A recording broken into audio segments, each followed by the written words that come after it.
Tuperas y tuperas. By the river. We're going to read what happened against Montreal on that ugly day up there. We're going to also look ahead at this upcoming Wednesday. We have midweek soccer, ladies and gentlemen, as the Philadelphia Union will be in Minnesota facing off against Minnesota United. And don't you dare go anywhere because you do not want to miss this episode of Dupe by the River. And let's get it started, guys. Done!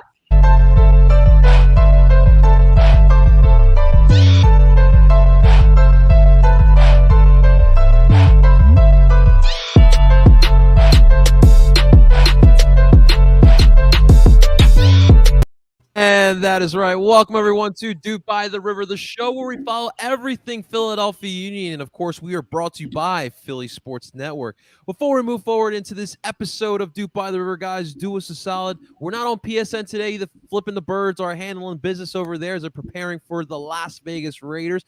But, guys, make sure you guys like and subscribe to Ed Parcero Philly's YouTube channel. We do broadcast the live portions on here every single episode. And, of course, you can find Dupe by the River alongside with all your other favorite Philly Sports Network podcasts, wherever you stream podcasts on PSN Radio. Guys, we have a fun-filled episode here. We got a special guest later on. But, of course, before we dive into today's action, ladies and gentlemen, please let me introduce to you guys my experts in duping. And let's start off with my man, Justin, the pride of St. Bald, Freiburg. What's up, Justin? How you doing, baby? I'm doing pretty good. I'm excited for tomorrow, especially because you'll get to probably see this bald head on TV. I'll be at the game, so I'm excited to check out Allianz Field, to be honest. Dude, I am so jealous of you. I would love to check Allianz Field. It looks absolutely spectacular, and our guest later on will give us the insight of Allianz Field. But, my man, this is your second away trip, right, for the Union? Yep, Chicago's the other one, and next year I'm definitely planning on more away trips. So this is first of many. Well, we'll have to do this segment, Duping with Justin. We love it, man. We're definitely here for it. And, of course, ladies and gentlemen, our other guest here today, you guys have no idea how happy I am to see this man here today. Making his comeback here today. Ladies and gentlemen, a warm applause for my man, Tim Lovinguth. He's here. He's there. He's every fucking where. Tim Lovinguth. Hey, I'll take it. I mean, the Roy Kent jersey is coming. I'm going to wear it at some point, I'm sure. I'm excited to be back, guys. It's been a while. Happy to talk some Union soccer. Going to get into that late equalizer in Montreal, and maybe talk a little bit about why that's okay. Yes, right? Absolutely, okay. Man. Absolutely, my man. It is definitely great to have Tim back. Justin Ed back as well here, guys.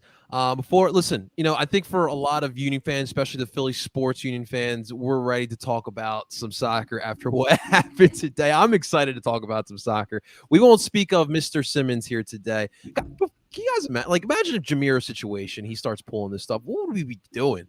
We'd be crucifying him like Ben? I mean, to be honest, when Jamiro came back, I thought he looked like a little bit like he didn't want to be here. And I remember telling Justin, I was like, I think he's kind of done. Like, I don't think he's going to play. Luckily, that didn't happen. Everything was all good. But yeah, no Ben Simmons drama. I don't want that right now. At least Jamiro didn't train with a cell phone and car keys in the first training session. Ridiculous. Man, yeah, we're glad Jamiro figured it out, and hopefully Ben can figure it out as well. I don't know about that, but guys, speaking of Philly sports and our Union, dude, Stuart Finley, he embraced the Philadelphia Flyers yesterday as the Flyers put the shellacking on the Seattle Kraken. Hopefully, every Philly sports can take a page out of that. But we love seeing that, right, guys? Stuart at the Flyers game. He's at the hockey match. He was at the hockey match. He was at the hockey match, as he said on Twitter, and people were giving it to him for that for some reason. No, I think it's great. I mean, it kind of fits his personality. I don't know if you guys have seen some of the videos coming out from Union social media recently where he's, talking and he's all fiery and Scottish, and he looks like he's always up for a fight. So I think he went to the right hockey game yesterday for sure. If it was allowed in soccer, he'd be the first one to. I guess you can't drop the gloves. He dropped the shin guard. Yeah. It's all in fun. We definitely love seeing it. But gentlemen, let's dive into it today, shall we? So obviously Saturday afternoon, our Philadelphians traveled up to Montreal in an ugly rainy day up in Montreal. It was ugly. And it was obviously, we know when the rain, there's definitely some interesting conditions, and you can clearly tell. But this was a match where I felt like in the first half, Montreal was the better team by far. They were able to capitalize by a Milkovic goal, and I believe in the 33rd minute. He left wide open, left on an island in that box, and was able to get that past Matt Freese. The second half, things were different. The Union made some great adjustments, and they looked much stronger to start off. The high press was prevalent. They were pressuring the crap out of Montreal, and then the Union would get a nice little gift from Pantemis, the Montreal goalkeeper, alpha free kick that Jamiro Montero kicked in, and it bounced right off of Pantemis's backside and into the net. I was definitely on the follies list of the MLS. And then about 16 minutes later, off a free kick, was on the right side of the Montreal goal. Kai Wagner with the rocket, a couple deflections there, but got past Pantemis for the 2-1. And then for the next 23 minutes or so, we were thinking, we got this. This is 3 points are coming back home to Philadelphia. And then the almighty injury time. Look, injury time for soccer fans is a very nerve-wracking time. All right. You don't know if it's a minute, you don't know if it's 8 minutes. It's just a time of pure nervousness. And of course, there was that injury between, I think it was Glezes and Bison. I forget who it was from Montreal. But then they add an extra minute into injury time. And then, of course, Ibrahim was able to just literally ghost past our defenders and get that head on that ball. And that would be the point stealer, as the match would end 2-2 in a 95th minute goal. It does feel like a loss, I understand, because we had the lead and we had the win. But overall, I mean, the Union didn't play a complete game. This was a game where I felt like they looked like a better team in the second half. But like I mentioned earlier, Montreal looked like the better team in that first half. And honestly, with the conditions and let's put some respect on Montreal's name. They're a pretty solid squad. Will Fernandes doing a great job over there. So I'm definitely going to take the point here. But I'm going to pass it on to my expert in duping. And Tim, it's great to have you back here, my man. And I want to hear from you, my man, because you really did say a great message. This isn't that bad. What did you think, man? Yeah, I mean, I thought, to be honest, the Union didn't come out and cover themselves in much glory, like you were saying, in that first half, and then they went down. And obviously, the first goal, you get a little bit of luck with it coming off the post and then off the goalkeeper. The second one, as you guys kind of told me before we were recording, it was more so a good cross that maybe, was more so intended to be a shot as well from Wagner that makes its way in. And yeah, you are lucky to have a lead. I mean, to get scored on in injury time always sucks. But a point on the road, especially this late on in the season, is fine. And I kind of wrote about it in my article before the Montreal match, that the Union kind of need that, like, CONCACAF World Cup qualifying mentality. Like, you got to get draws on the road right now and wins at home.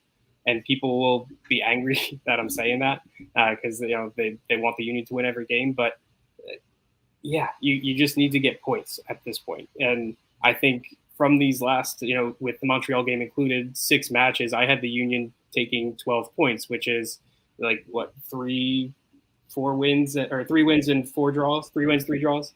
So that's what I have them at. And I wouldn't expect too much else from it. I think they need to have that mentality moving forward.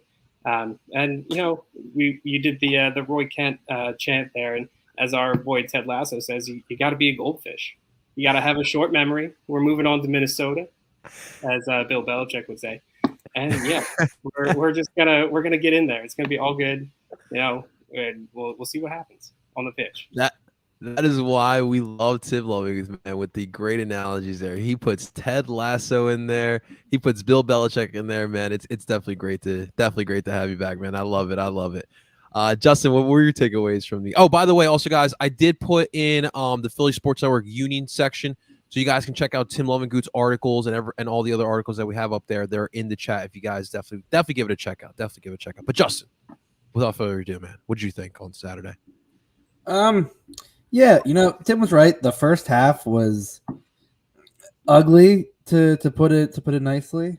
Thank you, PJ. It's the Union Happy Hour. Quarantine sweatshirt. I love the sweatshirt. It is super comfy, and thanks to our boy Jared. This was his doing. But yeah, no, it was a ugly first half. I mean, Matt Freese had to do it, come up big a few times. And the goal, I looked at that a few times. The one time I'll say that Leon did not have a good play there. If you look, he sunk in way too deep. That's his guy. Yeah. When you're in the box, top of the box is midfield. The center backs take care of the guys near the six. That's the midfield guy. So someone had to take it. And at that point, I think that's really Leon's guy. And he had time. He had time to take a quick touch and then blast it. Matt Freese gets a hand on it, but shouldn't have gotten to him in the first place. After that, you know what? Quinn had a game. He's young. Yeah. He's allowed to do that. Like that's I think that's like I predicted that he would start and I expected that. But Jim made a good early sub. It was like 55th, 56th minute. Yeah. Honestly, it was a good call. I think you needed to change something, and not too quick after that free kick gets whipped in, and oh boy, I like to defend goalies, but man, like I understand it getting through because as a goalie, like those weird touches can really throw you off. But then it hit off his back. It's just like, man, that's not all on him, but man, that's just rough. Second goal. Kai, the fact that he was able to pick that out through a maze of bodies, like, and you can't blame Pantemis on that one. He's worried that it's going to deflect. He's worried that someone's going to get a touch on it. Nobody gets any touch on that ball goes clean through into the side netting.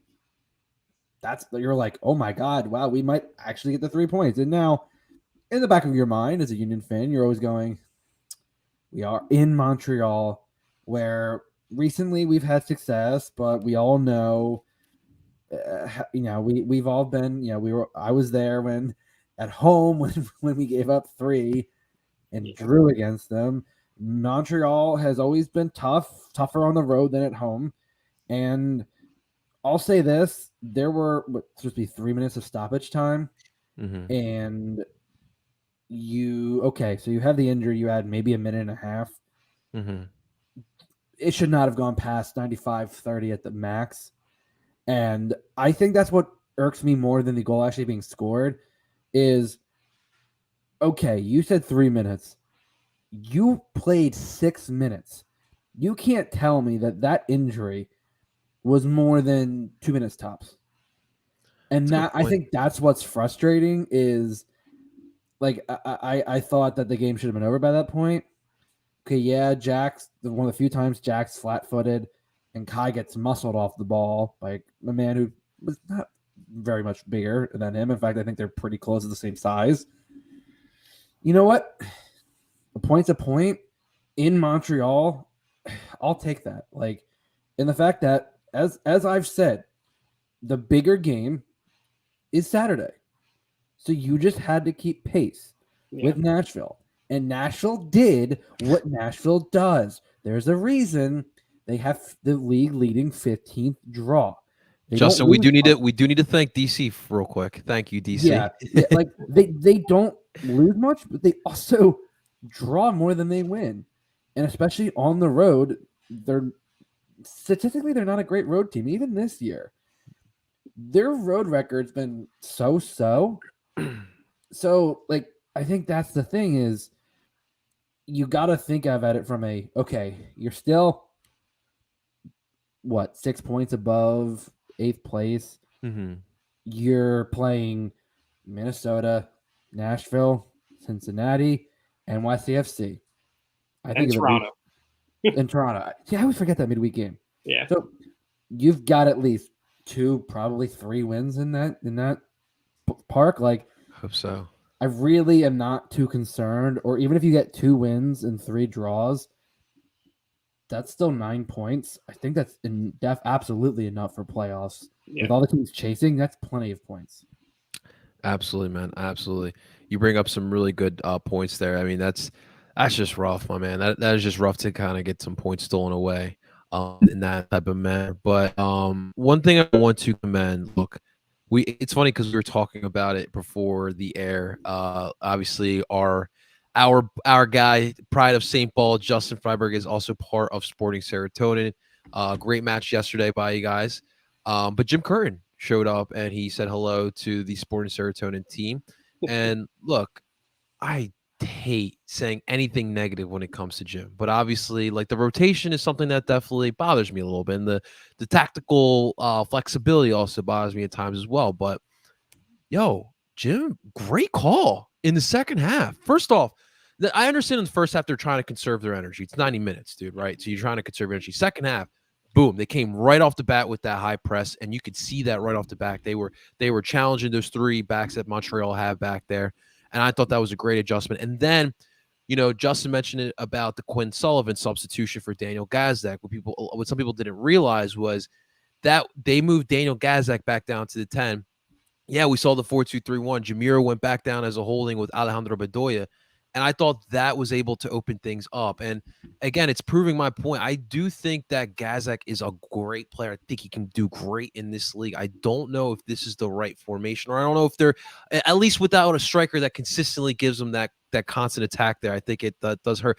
He was playing with Paxton Aronson and Leon Flock as his two wingers. So, Tim, just kind of, what were your thoughts on Jimmy's tactical flexibility you saw in the second half? Yeah, I'm not sure if it'll be something we get to see more of. I hope so, because I loved when the Union played in a 4-2-3-1, or at least when they would switch to it mid-game. I know that was, back when we had Fafa Pico and El Sino was healthy and was tearing it up. And that the Union don't really have wingers, so it is kind of tough to see that tactic come into play. But I think, you could have Leon Flock run the left side just because he's a ball of energy. He will always run, and it doesn't matter what point of the game it is. He'll still at least try to give you the best that he can do, even though offensively he's a little iffy. And then when it comes to playing someone out on the right wing, why not have another Aronson run around there, or a Quinn Sullivan?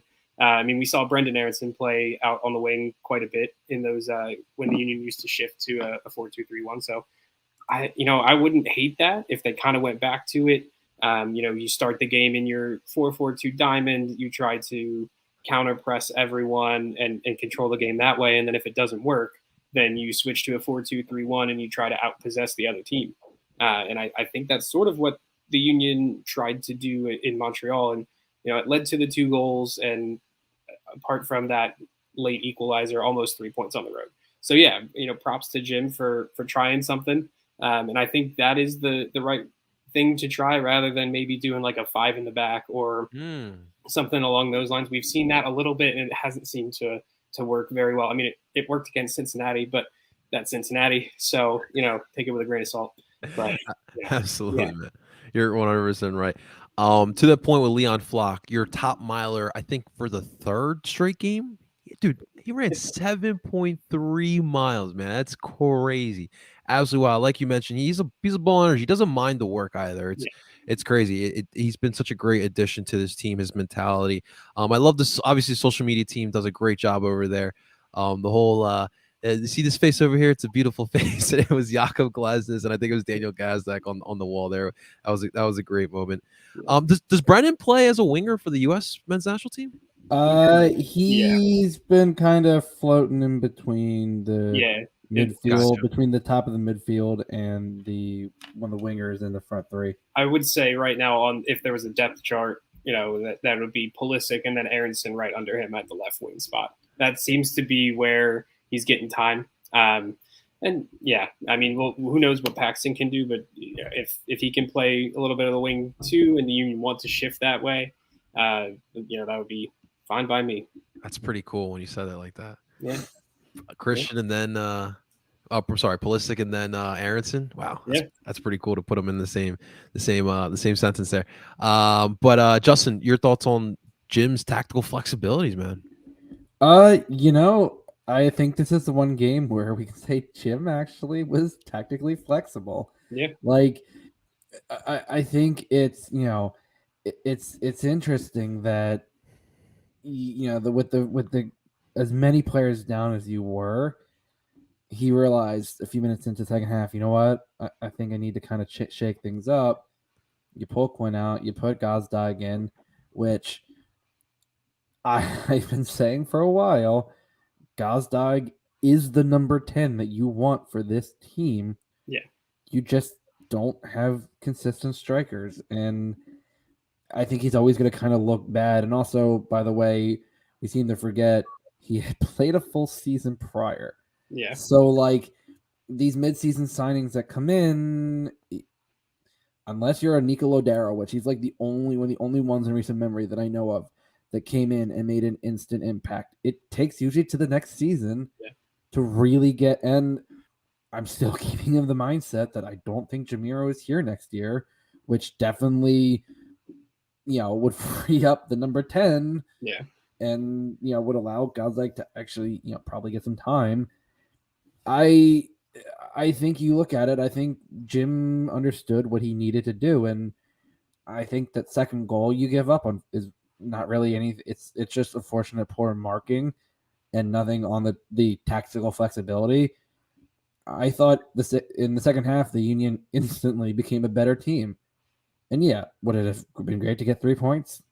Yeah, but at least this game showed that Jim, for once, actually isn't afraid to go, you know what? I think I need to change things up and get back to a formation. I mean, the Union are familiar with the 4-2-3-1, and you had players quick enough in Leon and Paxton that certainly could play winger type. They're not exactly wingers, but they could do enough of the work that would be needed. Yeah. And I think there were a few chances that Montreal was able to like barely clear, and they were able to scramble.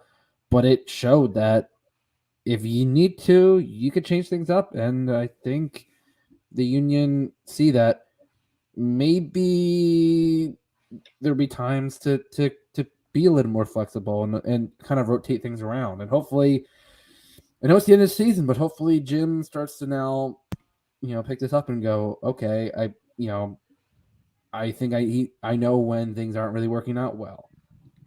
I agree. Look, and it's funny because, referring it back to the whole landscape of Philly sports that we have, the one thing that's just driving me up a wall with the Eagles is Nick Sirianni's not able to make a freaking adjustment to save his life. But over here, look, Jim, we've criticized him in the past for this, but I've seen this over the past couple of weeks or the past couple of matches, especially in this unbeaten streak that we've been on. He's been doing what he needs to do. He's analyzing what's going on, making the proper adjustments. And again, with that move that he made in the second half, unleashing the high press, switching back to a 4-2-3-1, putting Gazdak in there, and it really made such a huge difference. And look, we had 3 points for what, like 30 minutes or so. So you just got to play a complete game at that point, right? So that's all it really is. A couple questions for you guys. So referring to the presser yesterday that Jim had, the Montreal match, had the Minnesota match. Davo was brought up into the conversation. And I quote from our great Joe Tanzi. Shouts to Joe Tanzi. So this is from the Jim presser. Pretty much this is about Matisse Davo. It's pretty much saying others have been ahead of Matisse Davo right now. Curran said he's willing to put his best starting 11 on the field and put some players out of position. And an example of that, Quinn Sullivan playing at striker on Saturday. I'll say this about Quinn real quick before we get into Davo. I don't really know exactly what his position is, and I think that's a good thing. He's pretty versatile from what we've seen. But look, here's what I'll say, gentlemen. And I think we were all together in the New England match during the World Cup qualifications before Club America, and we saw Davo get out there. Me personally, I saw the pace. The dude is pacey as hell. And I just felt like what we saw from Davo was good enough to see him inserted more into the 18. And for whatever reason, I mean, Quinn Sullivan is ahead of him now. And we all know that when Corey Burke comes back, he'll be ahead of Davo as well. Dustin, I'll let you start with this, man. Like, what have you seen from Davo, and do you agree with this? I mean, that's the thing. The only thing we've seen of Davo was the New England game. 5 minutes. Yeah. So, like, I mean, he got almost close to a half hour. Like he gets a decent amount of time, and unfortunately, that was only because Sergio. They tried to rush Sergio back, and he got hurt warming up. And I don't know what to say. Like, yeah, from what I saw in the New England game, he was turning the defenders. He got pacing behind. He was making direct runs. He was, getting good crosses in. I mean, I can't I don't know if I'm not disappointed because I don't really know much about Davo. I don't know what he can contribute. And you know what? I guess he's another one of those loanies that just goes back to his club. It was a very low risk, potentially high reward signing, and it doesn't work out. It's not like they paid a whole bunch of money for him. It was a loan fee. So I think they were kind of scrambling, and this is the point where I think in the off season, I think the fans have to definitely say to Jay, hey, I was there. We heard you say you're willing to put up the money. Why don't you put $2 to $3 million towards a striker? Because that's about the average cost. It seems like for a striker on some of the MLS Cup winning sides. So you know what? Jay, put your money where your mouth is, because I love Casper, but he's inconsistent. He's a good striker. He's just very inconsistent. And the timing isn't great. And Sergio is good, but Sergio gets hurt when you play him too much. So you need to rest him. You need to rotate him out. If you have another striker that you could say, okay, you know what? Here's a guy that is going to give me 15 to 20 goals a season. You could pair him and go, okay, then someone can run off of him. And that's where Casper, I think, is best, when he can find someone that he can essentially kind of disappear off of and kind of, make those late runs and be that goal poacher that he can be. But right now, I mean, at this point, I don't know. I don't really know what Quinn's best position is. That's another thing. He's a good attacking mid, but he's also a good second striker / false nine. So I'm not exactly sure where he fits in. He just wants to play.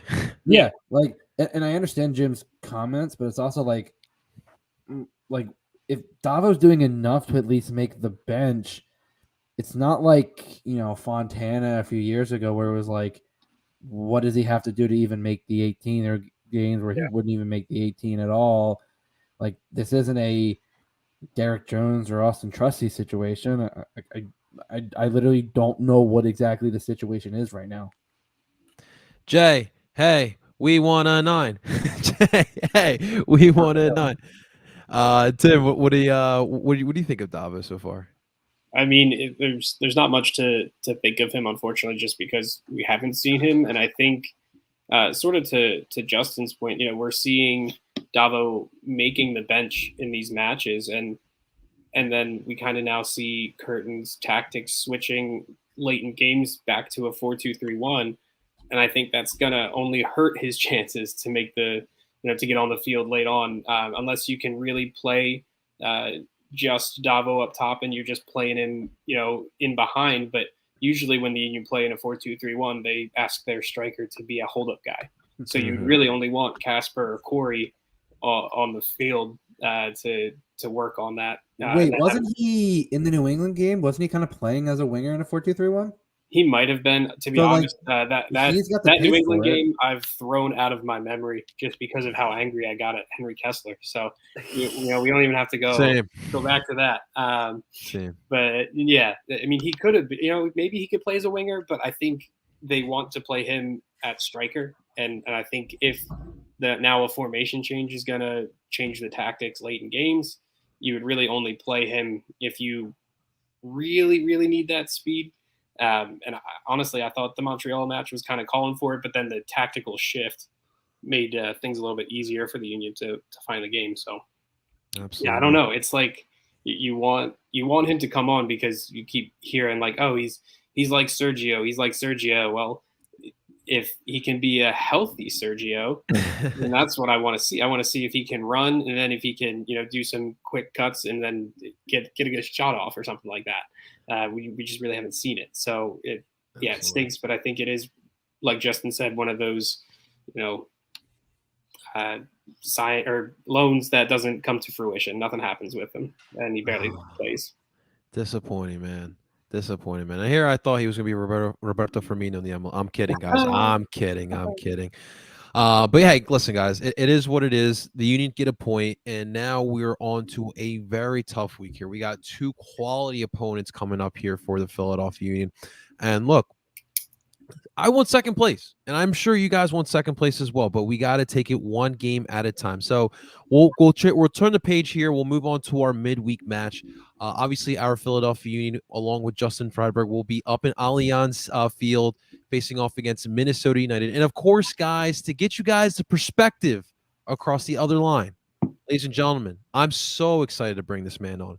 Ladies and gentlemen, please welcome from TikTok, Mr. Redhead Sports himself, a.k.a. Gabe Center. Gabe, welcome on into Dude by the River. It is so good to finally see you, my man. What's happening, man? Thank you for having me. Appreciate it. Absolutely, brother. Absolutely. Guys, if you don't know Redhead Sports, do yourself a favor. If you do not have TikTok, download TikTok and just go follow him because his content is just chef's kiss. It is great stuff. It's stuff that everyone can kind of relate to. He's obviously big into sports, but you look at it from a different perspective. Gabe, kind of, first talk about who the hell are you, my man, and kind of, what you do on TikTok, my man. Yeah, so I guess I just started doing a bit of lifelong sports fan, of course, all Minnesota sports. We can talk about Ben Simmons later if you want, but yeah, they got into TikTok last year about this time, and trying to transition into more bringing sort of soccer to an American audience, and an audience, at least my audience is very, a lot of football fans, baseball fans, might not have that perspective, about soccer. So that's kind of been the goal recently, but just doing all the major sports and doing content I think people want to see, content I enjoy doing. That's kind of the MO. Dude, I love it. I mean, I think it's everyone can kind of connect to it. I love your soccer takes as well. If soccer is so boring, then why is it the most popular sport in the world? Yeah, it's awfully hard to argue, man. Yeah. That was definitely a great point, my man. But again, it is truly an honor to have you on here, my man, and definitely keep up the good work on there. But what I wanted to ask for you, kind of for the audience to get some perspective, for you personally, why Minnesota United? Why the MLS? You growing up in America and you being a big American sports fan, like you said. Right. Yeah. So I've lived in Minnesota my whole life, and I was a fan of the team. Back when we were the NSC Stars. That's sick. Yeah. So and we won like a NASL championship back in the day, and I guess like got into soccer maybe the way a lot of Americans probably get into soccer these days, maybe FIFA, or at least young people, I'd say. I think that really helped grow the knowledge, like with not maybe having a bunch like your parents or somebody around you to like teach you what the values of the game and teach you to have a passion for the game. So kind of came from that. And then obviously it was super awesome just to like, I'm kind of like I don't really like just choosing some European team and being like, this is my team, it's like, no, it's not. Like, you just chose them because they're good. Okay.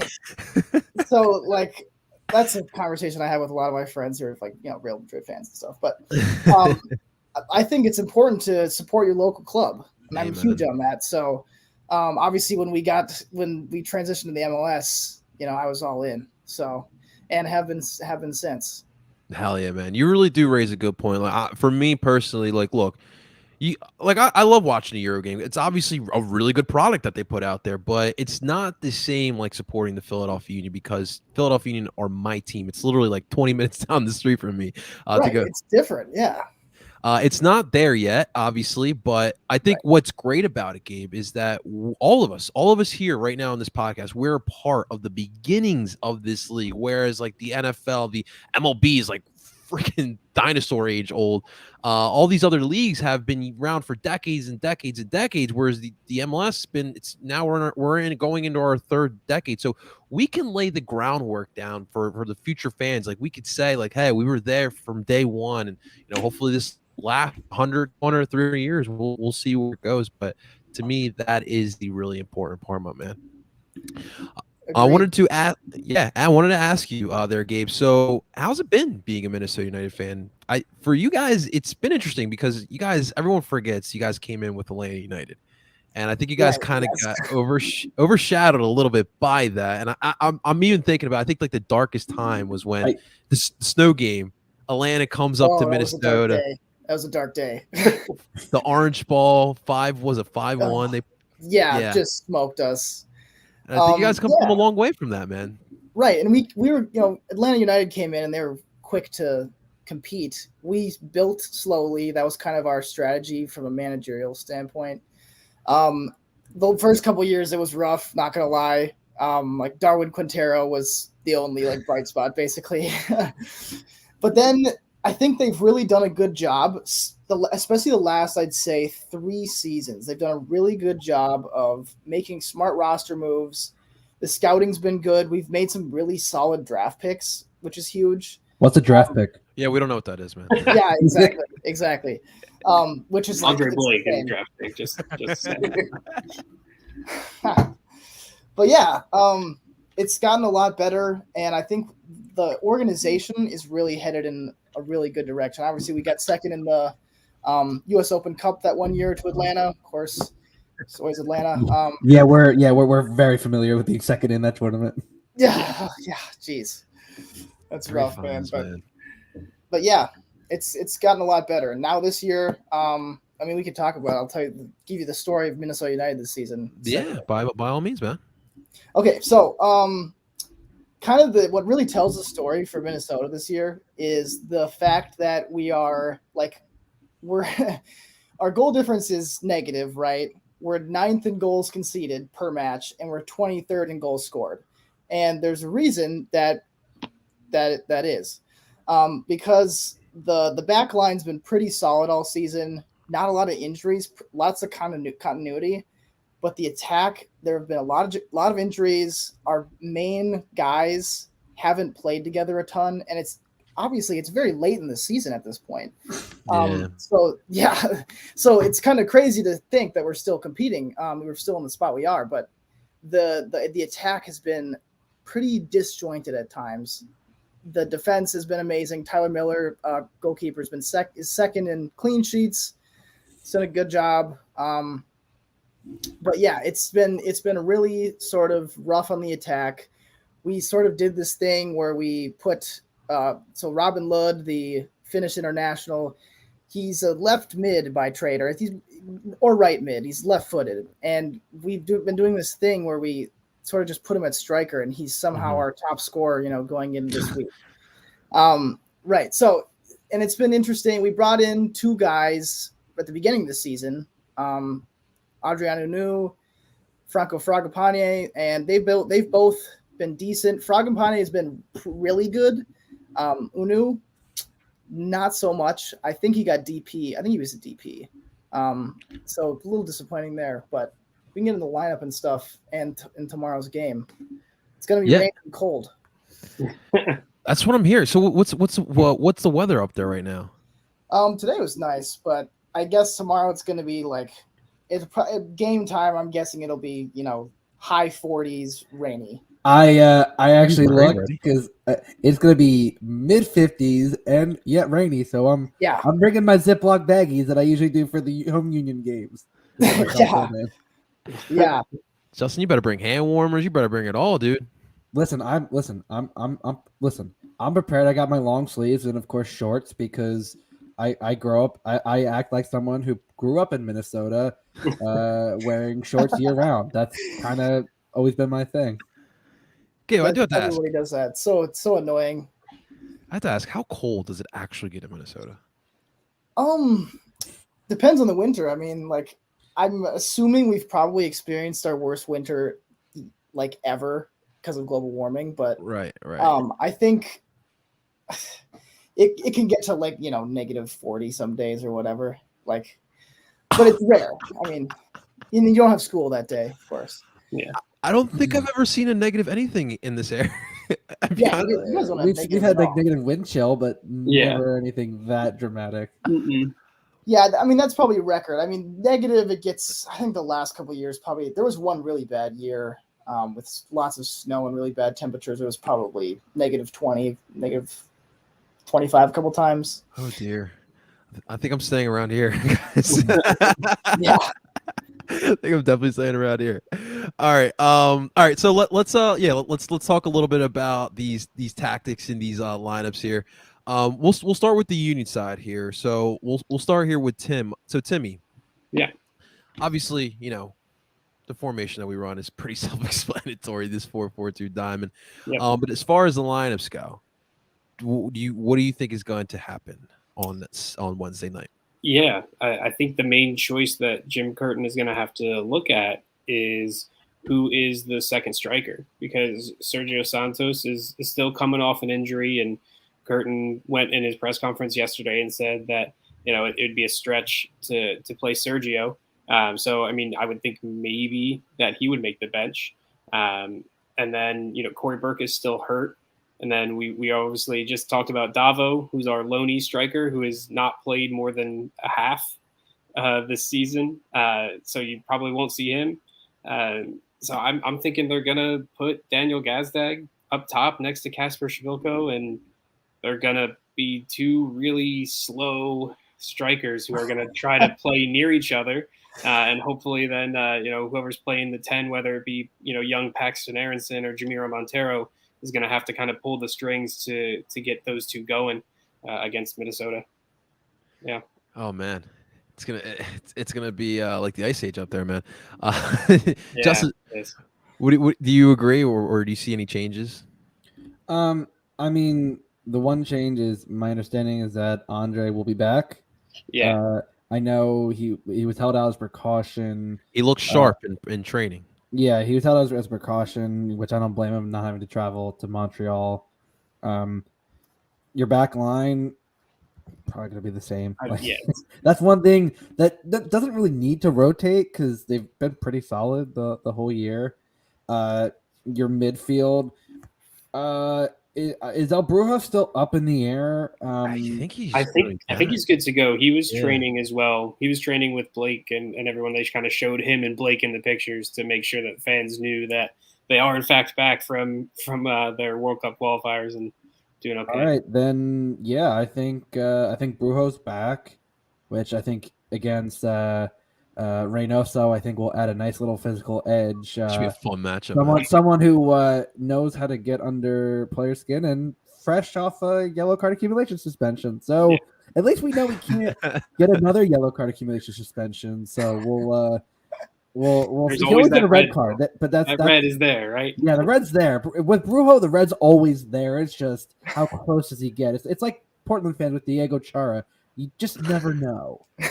Us South Americans, man. Yeah, in terms of your shuttlers, I think Ali, obviously, I thought he put in a pretty good performance against Montreal, being able to help dictate a very young lineup and being able to set the pace. See, the left side is where I'm kind of trying to, because I do agree. I think Gazdag and Kasper play up top. So my thing is, do you start Jamiro or do you start Leon at that left shuttler? Because I do agree with Tim. I think Paxton is at the tip of the diamond. Yeah.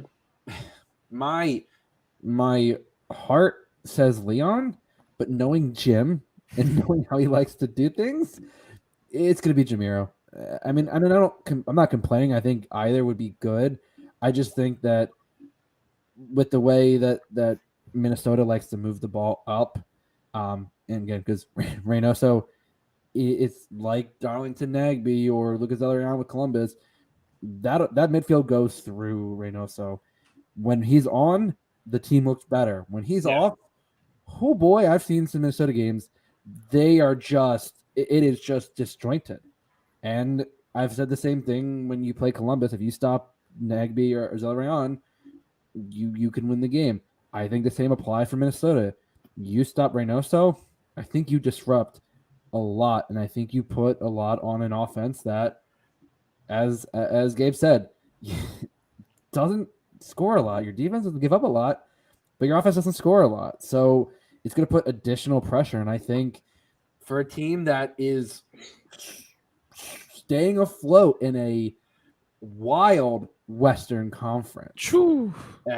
Because don't forget, you got the Whitecaps and LAFC on their behinds. Who? So it is they have to scrap for everything. So I think it's going to be a tough game, but I think this is a game for a counterattacking team like the Union to be able to exploit the spaces.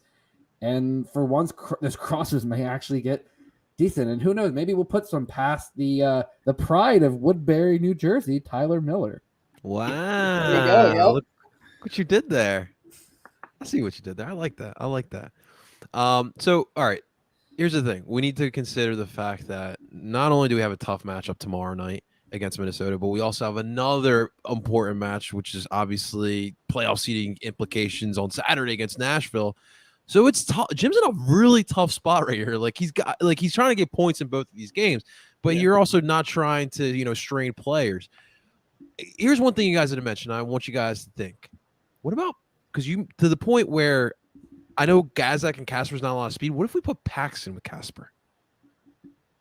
I'd be fine with it, but I think it's interesting. It's like we've seen him play there. We've seen Quinn Sullivan. It's sort of like if you want to throw a homegrown next to Casper and hope that they can be like the speedy option that can draw some people away, maybe from like service to Casper, that would be totally fine.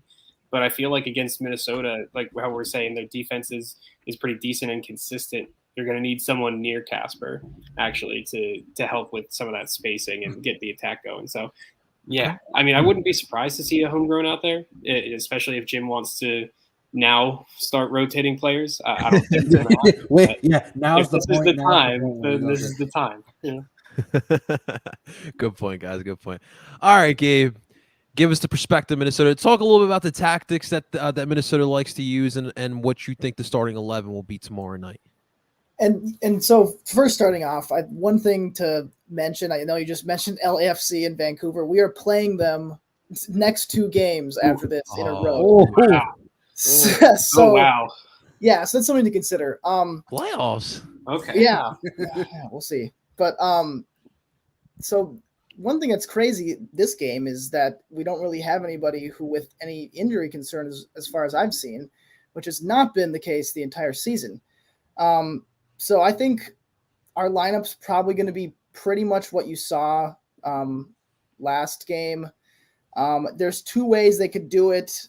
They might do the thing where they just put Load at striker and they put Unu on the bench. Then you'd have Finlay on the right in the 4-2-3-1, Reynoso in the middle, Fragapane, of course, on the left. I'm pretty sure the defensive midfielders would be Dotson and Alonso. They played really well last game. They both have 8.1 match ratings, so that was a great performance for them.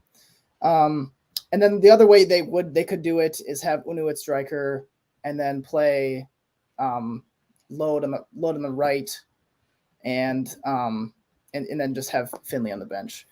But yeah, we're pretty. This is a full strength squad at this point. Greg Goose he's had some injury issues and kind of been out of favor, which has kind of been interesting. But I'm pretty sure that right now they're pretty solid with Dotson's been good, and then Alonso, who is 35 and still pulling the strings back there.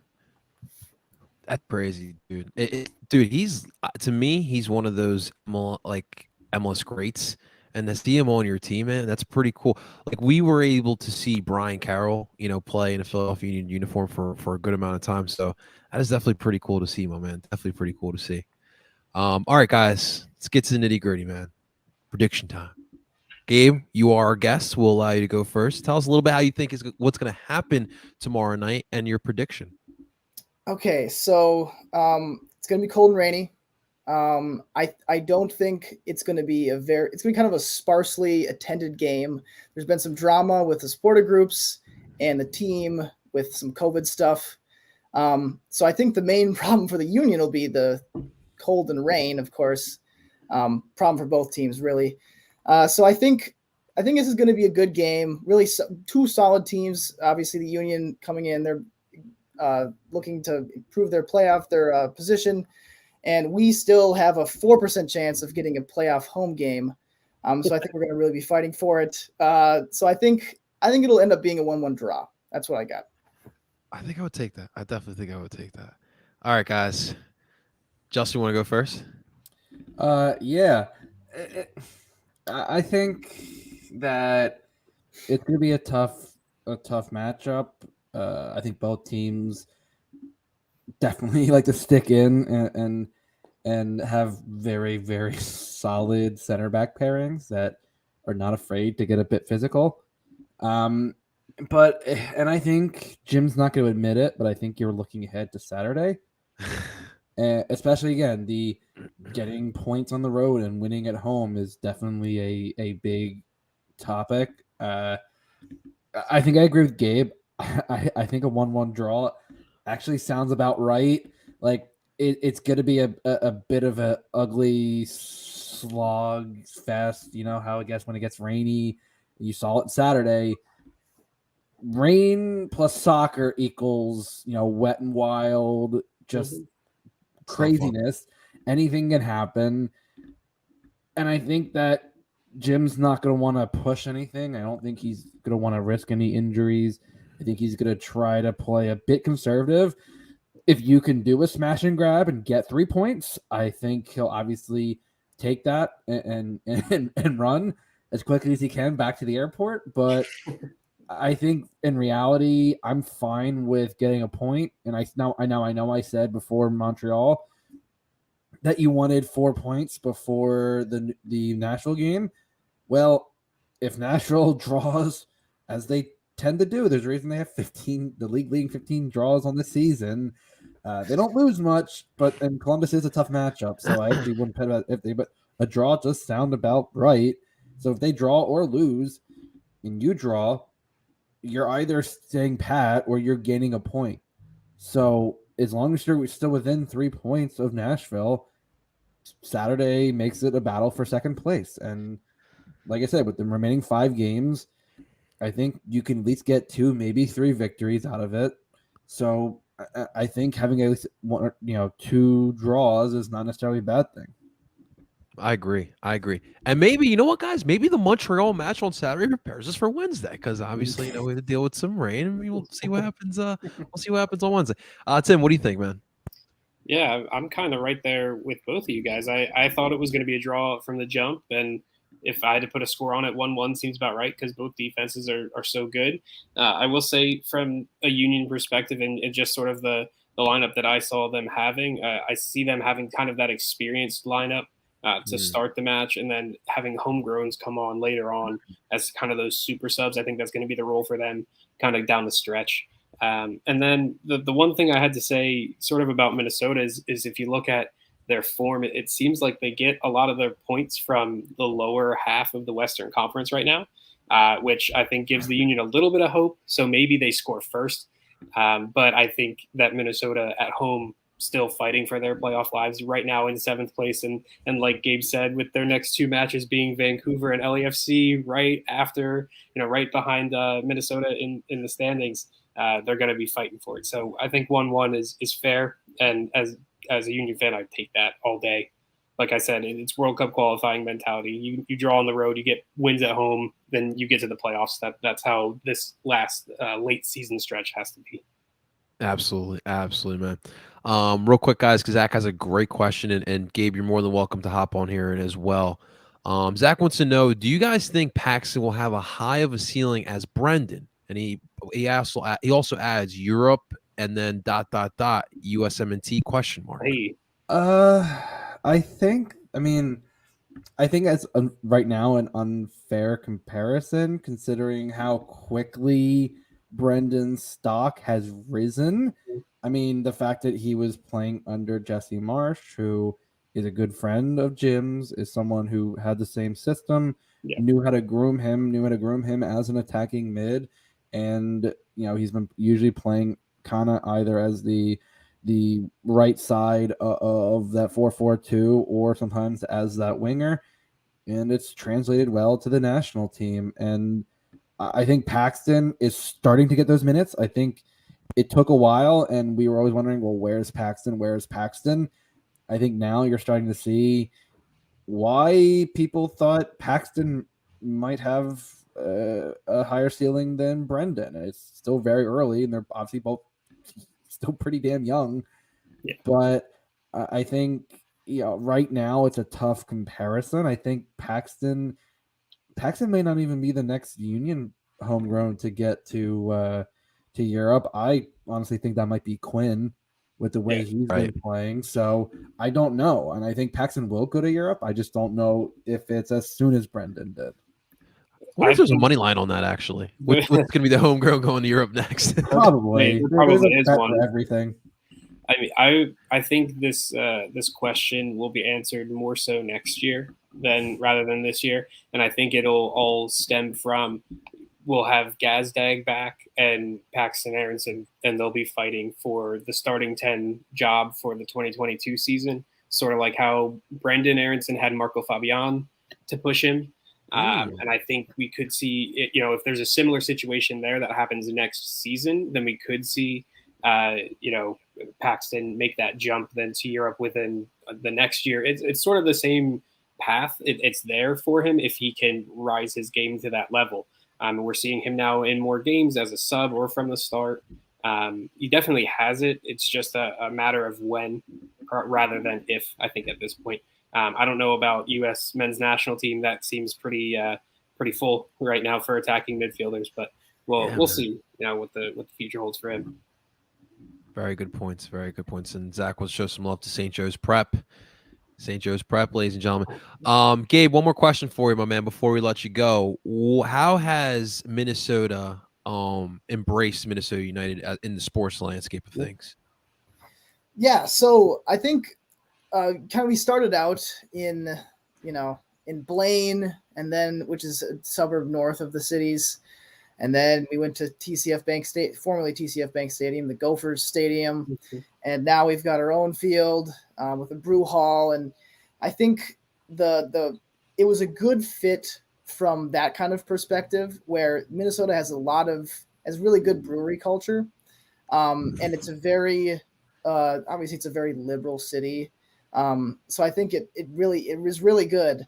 And the supporter groups are solid. The atmosphere is good. So I think it's working out pretty well.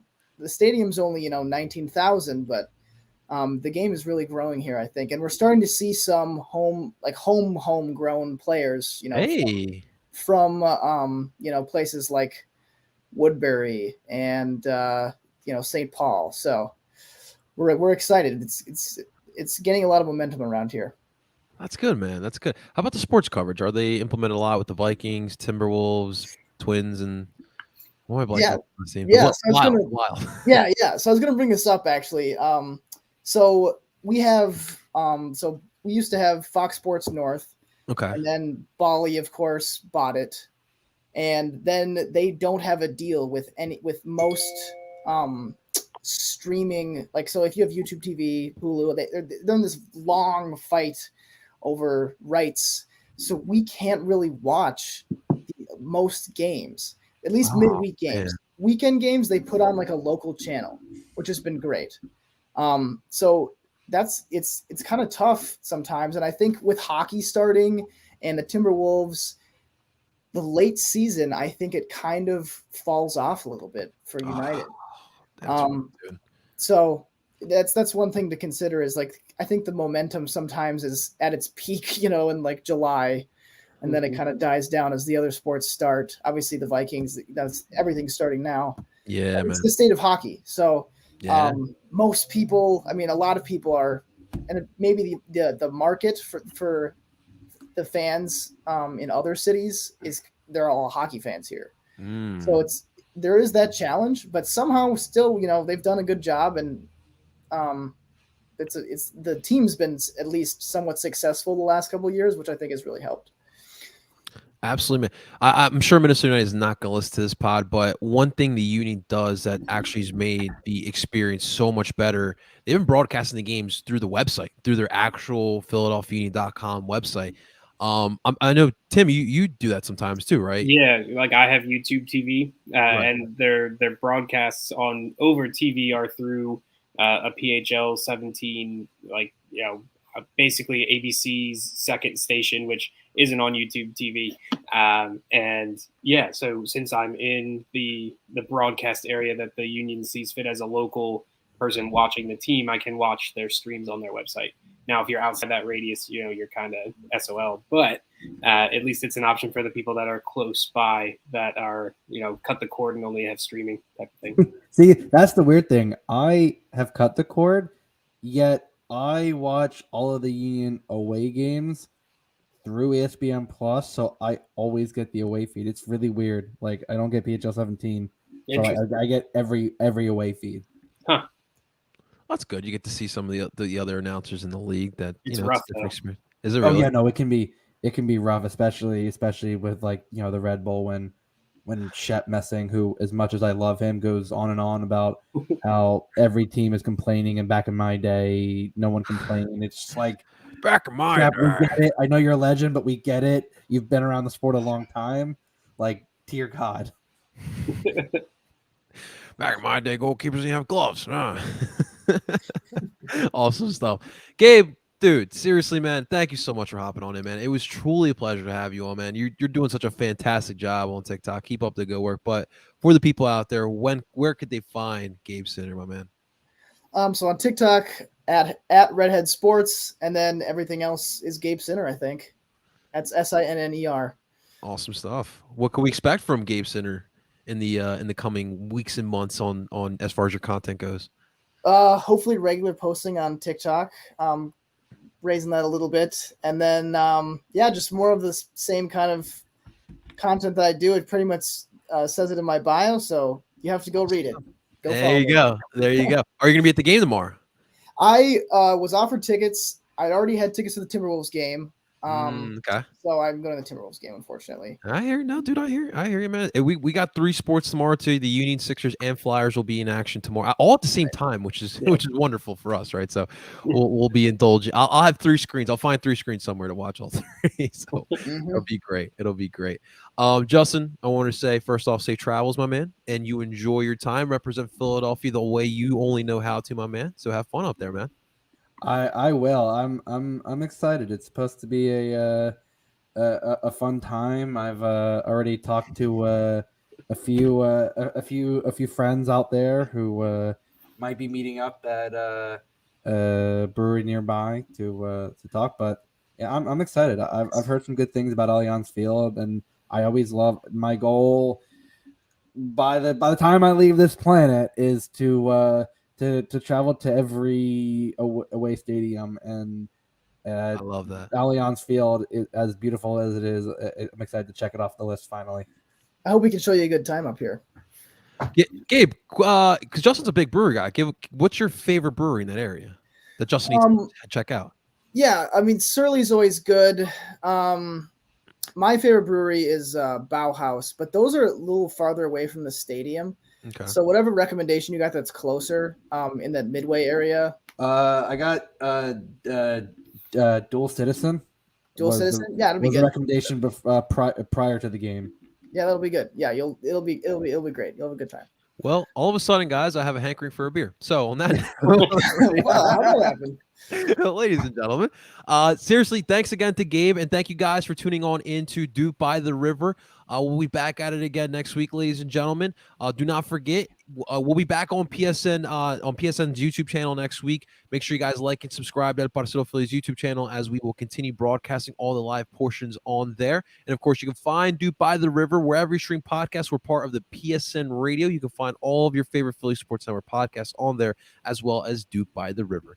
Ladies and gentlemen, that is Gabe Sinner. That is Tim Lovinguth. That is Justin Pride of St. Bald, Friedberg. And of course, I go by El Parcero Philly, and we're telling you guys to DOOP on. Talk to you guys next week.